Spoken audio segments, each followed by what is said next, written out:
Thèse 22e.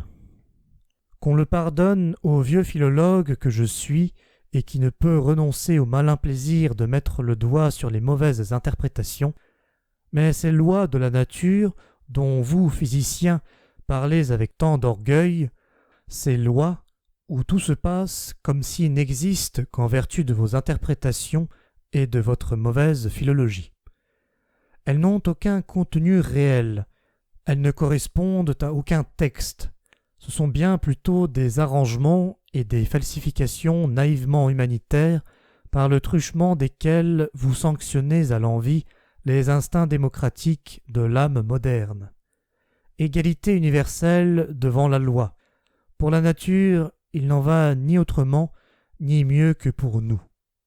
Voilà votre honnête arrière-pensée, qui camoufle une fois de plus l'aversion plébéienne de tout privilège et de toute aristocratie, ainsi qu'un athéisme rajeuni et plus subtil. Ni Dieu ni maître, tel est votre vœu, à vous aussi, et c'est pourquoi vive la loi naturelle, n'est-ce pas? Mais je le répète, c'est là une interprétation, non un texte.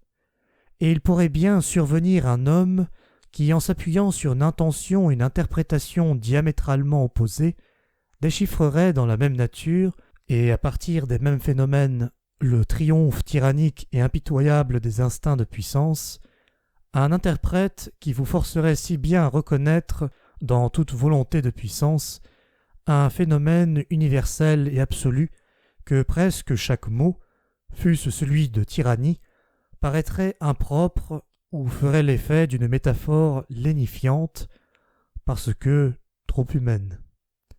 Et pourtant, dans sa conclusion, il affirmerait de ce monde ce que vous en affirmez, à savoir que son cours est nécessaire et prévisible, non pas toutefois parce qu'il est soumis à des lois, mais parce que les lois y font absolument défaut et que toute force, à chaque instant, va jusqu'au bout de ses conséquences. En admettant que ceci aussi ne soit qu'une interprétation. Et n'est-ce pas ce que vous vous empressez de me répondre? Eh bien, tant mieux.